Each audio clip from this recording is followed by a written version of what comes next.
In your headlines, leader of the opposition sounds off on behalf of officers when it comes to the fight against crime. May 1st to the 31st is being observed as Mental Health Awareness Month. And the TCHTA took its annual Earth Day TCI Shines initiative.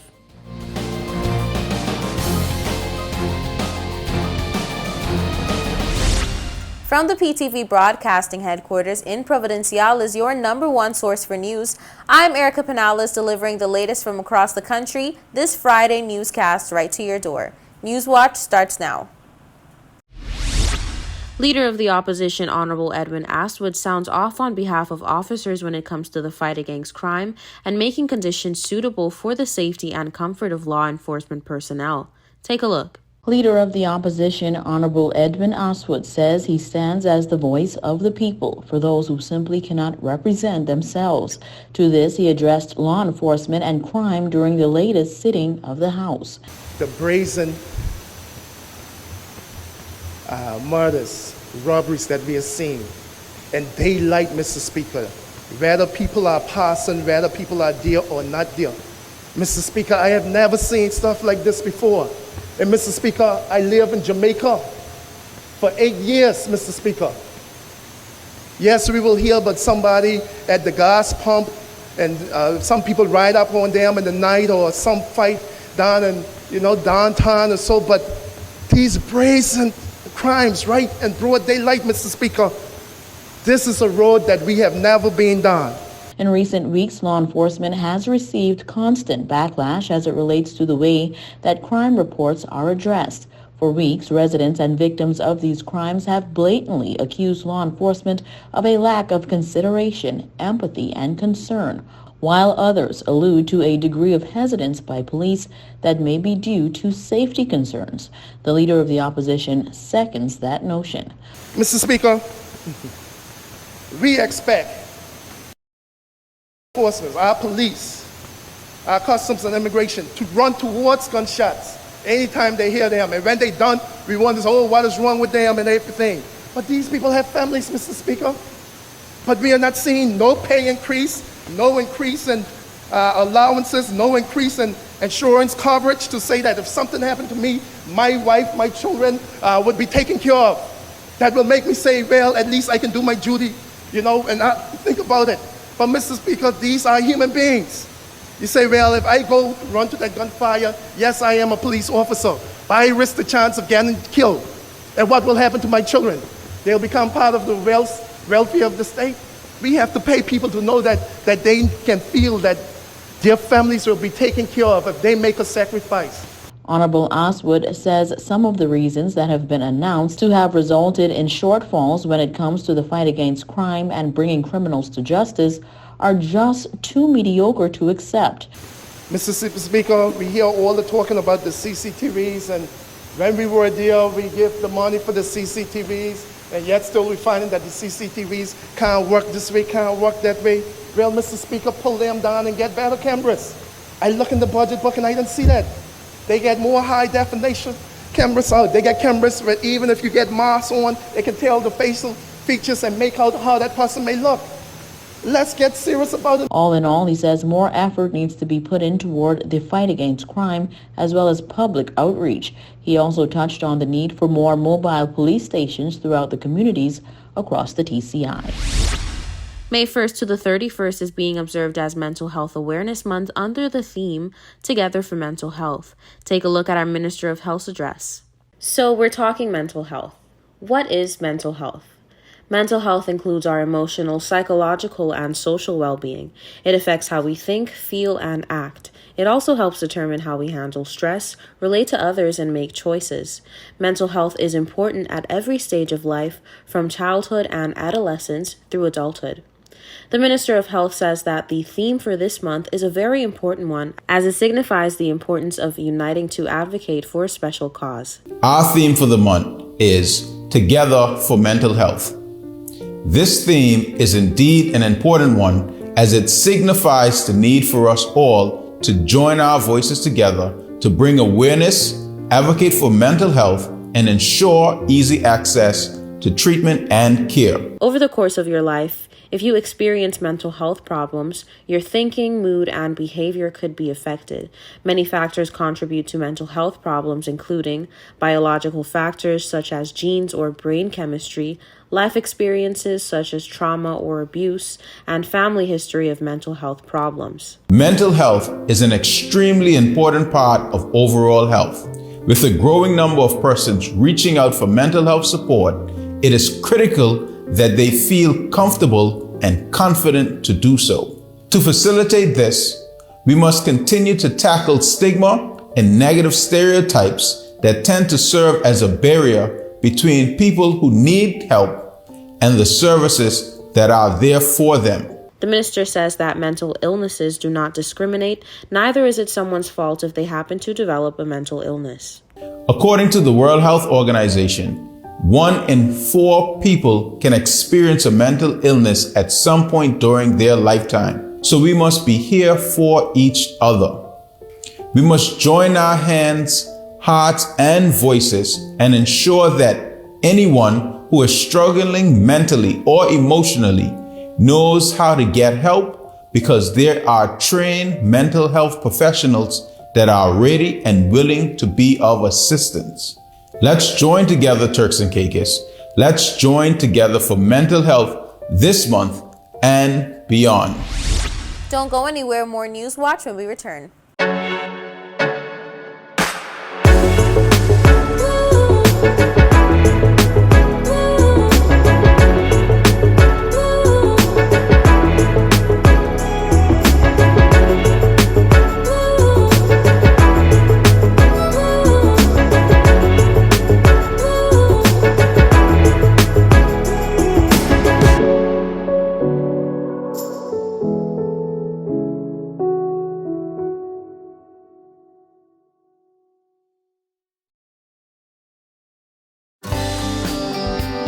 This is a reminder that all PTV service accounts are due on the first day of each month.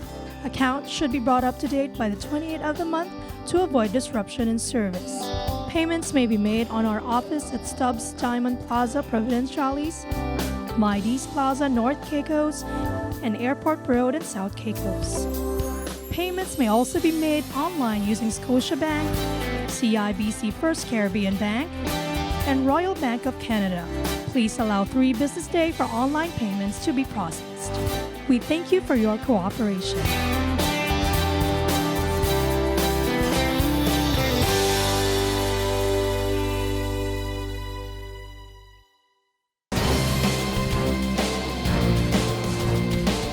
Welcome back to News Watch. The TCHTA took its annual Earth Day TCI Shines initiative to another level as a part of their 30-year commemoration calendar. Take a look. Since 2009, TCI Shines has played a significant role in keeping Turks and Caicos beautiful by nature and clean by choice. This year, the TCHTA Sustainable Tourism Committee joins forces with its Educational Committee and the DECR team to carry out a week-long tree planting exercise that began on Earth Day and carried on until Arbor Day. We gather that with assistance and guidance from the DECR, the mighty mahogany was the clear tree of choice for its resilience, size at maturity, and ease of care during the growth phase, which was crucial as the country's students would be the stewards of these majestic trees. The mahoganies were collected by a team of TCHTA volunteers, and distribution began on April 20th in preparation for Earth Day, with the first shipment headed to North and Middle Caicos via the Como Parrot Key Ferry. Each tree was accompanied by an information packet which would educate the students on the features of the mighty mahogany and provide instructions on how to plant and care for the trees. Managing the first leg of the journey, Education Committee Chair Tendra Musgrove shared her enthusiasm. At Como Parrot Key, we are always thrilled to be a part of efforts that allow us to engage with our local students. It is also a joy for me personally, which is why leading the Educational Committee is so important. It was a pleasure delivering to the schools, seeing the students' excitement and eagerness to take responsibility for the trees. This is what work is all about. Engaging our students in ways that make it enjoyable to do their part in the sustainability of their island and our tourism product, end quote. Moving from one community to another throughout the islands, the team, which included Leno Lambert of TCI Distributors and Karen King of Point Grace Resort, both members of the TCHTA Sustainable Committee, delivered trees to 38 schools, ensuring all islands throughout Turks and Caicos were a part of this grand exercise with the help of Inter-Caribbean Airways. Speaking on the decision to organize this exercise, TCHTA CEO Stacey Cox explained, "There was no question. All schools and islands needed to be touched to the best of our abilities, and the hardworking team led by Mona Beeson did just that. As we put our 30-year anniversary calendar together, we knew we wanted to make this year's Earth Day TCI Shines truly impactful." The DECR came on board in a stellar way, helping us decide on tree selection and being completely hands-on in mobilizing the project. We cannot begin to thank Amy Avnant and the team for their commitment and assistance." End quote.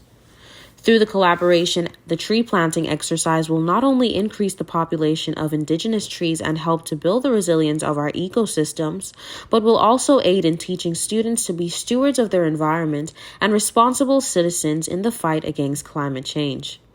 Amy Avnant of the DECR shared her encouragement to the TCHTA.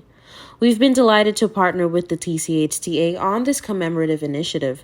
The TCHTA is one of the DECR's greatest allies in advocating for the natural environment through regular cleanups and initiatives such as these, and we would like to take this opportunity to congratulate them on 30 years of a job well done. Since tree deliveries have been completed, the TCHTA has received hundreds of photos from the schools that designated a special day for the children to plant the trees.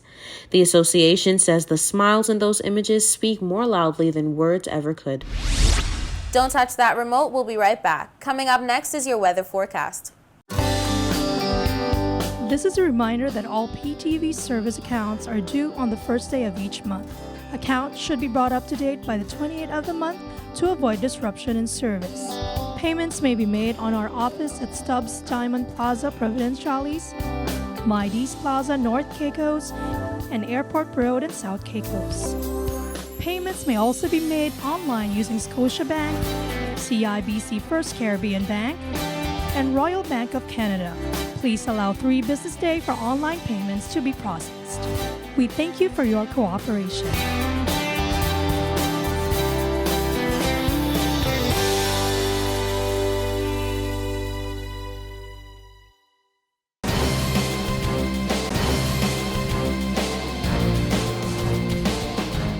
Here is your 3-day weather forecast. For the nation's capital, Grand Turk, on Saturday, mostly sunny skies, high 82, low 77, winds south-southeast at 10 to 20 miles per hour. On Sunday, mostly sunny skies, high 82, low 77, winds south-southeast at 10 to 20 miles per hour. On Monday, partly cloudy skies, high 83, low 77, winds south at 5 to 10 miles per hour. For South Caicos on Saturday, mostly sunny skies, high 82, low 77, winds south-southeast at 10 to 20 miles per hour. On Sunday, mostly sunny skies, high 82, low 77, winds south-southeast at 10 to 20 miles per hour. On Monday, partly cloudy skies, high 83, low 77, winds south-southwest at 5 to 10 miles per hour. For North and Middle Caicos on Saturday, mostly sunny skies, high 83, low 77, winds south at 5 to 10 miles per hour. On Sunday, mostly sunny skies, high 84, low 76, winds south-southwest at 5 to 10 miles per hour. On Monday, partly cloudy skies, high 84, low 77, winds southwest at 5 to 10 miles per hour. For Parrot and Pine Key on Saturday, mostly sunny skies, high 83, low 77, winds south at 5 to 10 miles per hour. On Sunday, mostly sunny skies, high 84, low 76, winds south-southwest at 5 to 10 miles per hour. On Monday, partly cloudy skies, high 84, low 77, winds southwest at 5 to 10 miles per hour. And on Providenciales on Saturday, mostly sunny skies, high 83, low 77, winds south at 5 to 10 miles per hour. On Sunday, mostly sunny skies, high 83, low 77, winds south-southwest at 5 to 10 miles per hour. And on Monday, partly cloudy skies, high 83, low 77, winds southwest at 5 to 10 miles per hour. Now for your sunrise and sunset. sunrise 6:14 a.m., sunset 7:19 p.m., and for your high tides and low tides, high tides 12:35 a.m., 1:08 p.m., and low tide 7:07 a.m., 7:01 p.m. And that's it for your weather forecast. We'll be right back with more Newswatch.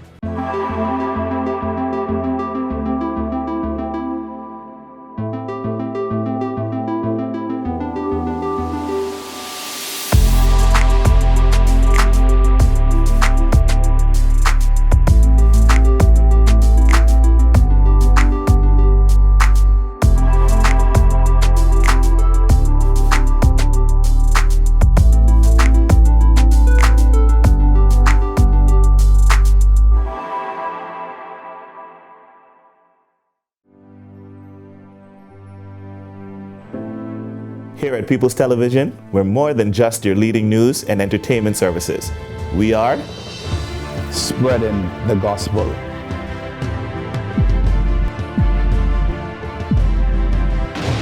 We are breaking barriers.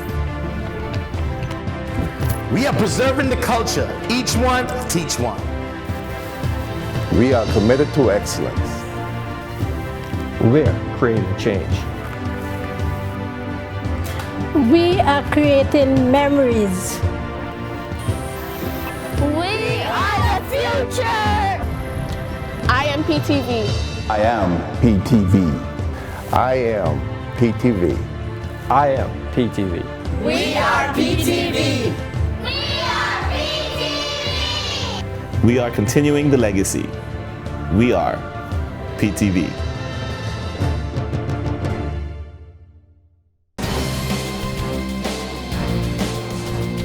Welcome back to Newswatch. The Department of Education, in collaboration with the Department of Agriculture, has embarked on a project entitled Let It Grow: Sustainability, Responsibility, Entrepreneurship that seeks to establish farms in all public and private schools in the Turks and Caicos Islands. We bring you the details. Elisanda Lancy, the curriculum planner and project lead, commenting on the program, said, quote, "We subscribe to the notion that growth in the agricultural sector is recognized as one of the main pathways towards sustainable development and poverty reduction.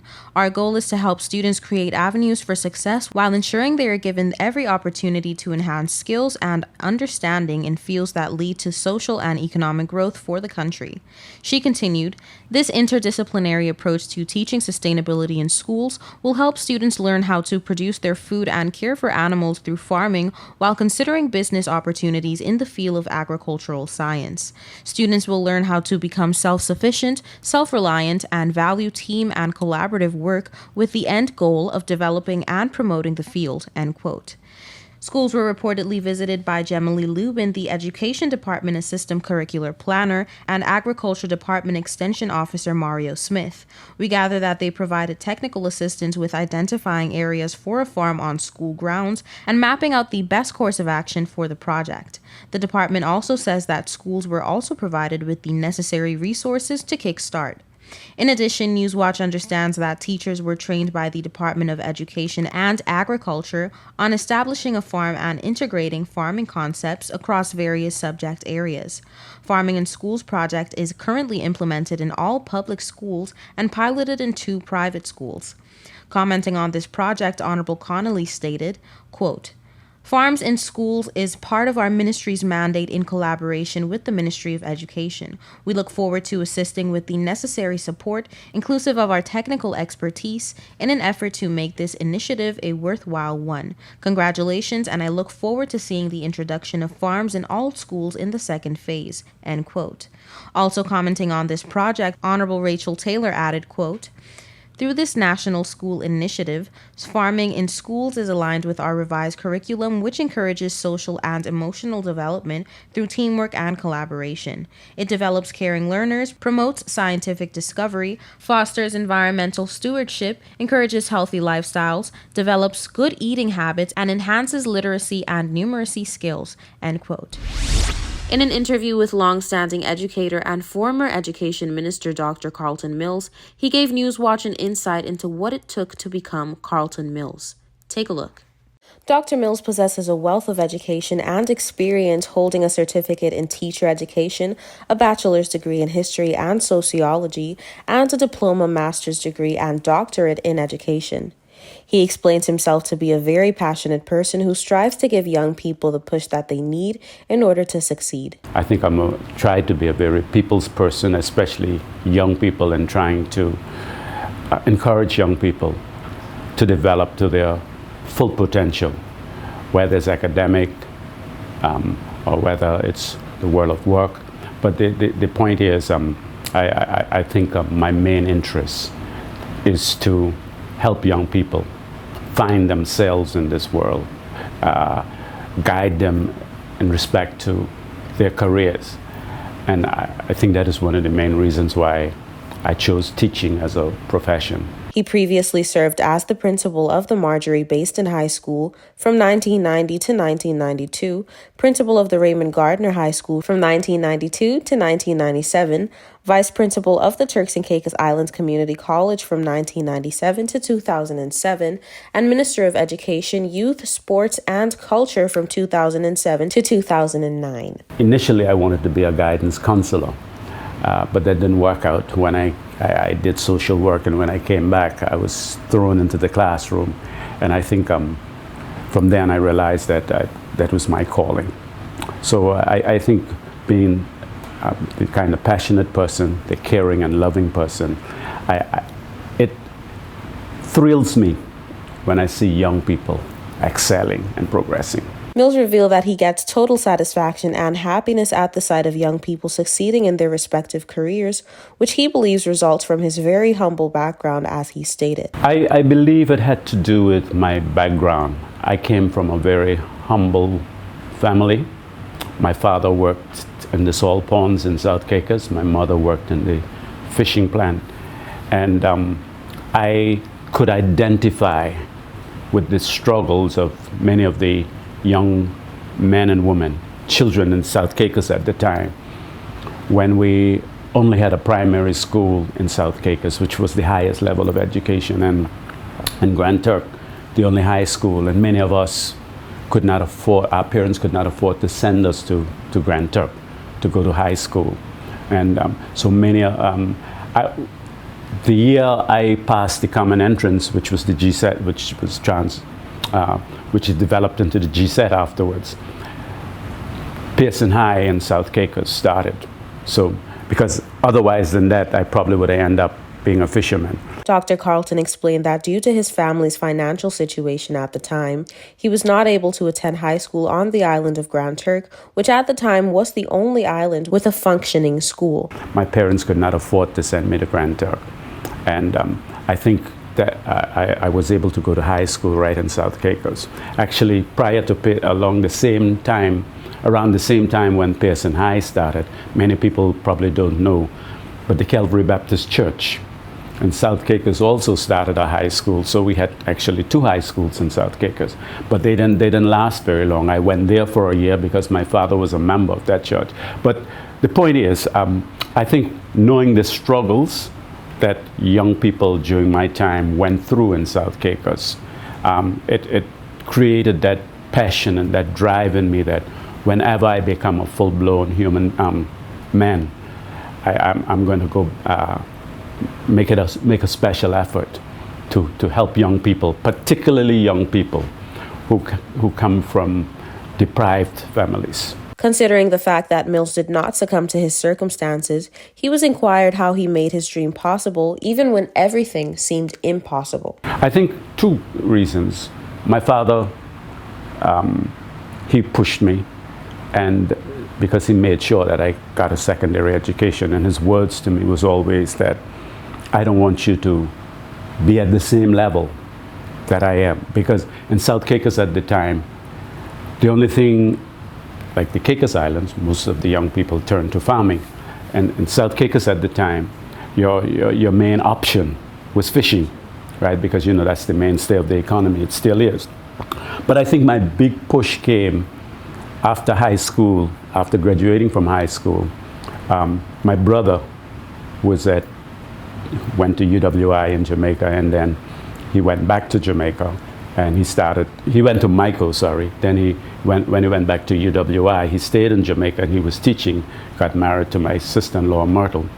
And both of them were teachers and teaching in Jamaica at the time. My brother encouraged me to come to Jamaica to go to school. Seemingly at the time, all the odds were against Mills's education career when he was denied of multiple scholarships. However, he stated that it took mindset and discipline to look for the light at the end of the tunnel. I went to Jamaica. I left Turks and Caicos with $500 in my pocket.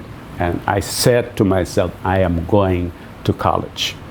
That's how I ended up in Jamaica with the push of my sister-in-law and my brother. I went to Excelsior Community College, and it started from there. No scholarship from government. Thank God at the time, Michael Manley, who was Prime Minister of Jamaica, had a policy whereby teaching and nursing, anyone who wanted to do that, those two areas, it was free. You didn't have, and you got $72 a month as pocket money. At that time, that was quite a bit of money in Jamaica. Out of that, I paid a little bit for food, but I survived off $32 every month, having to pay bus fare back home, having to buy lunch. For 2 years, made that sacrifice. And that's why I want to say to young people, not everything comes easy. And that's why I appreciate where I am today, because I know the sacrifice that I had to make. And it requires us to make greater sacrifices if we want to achieve.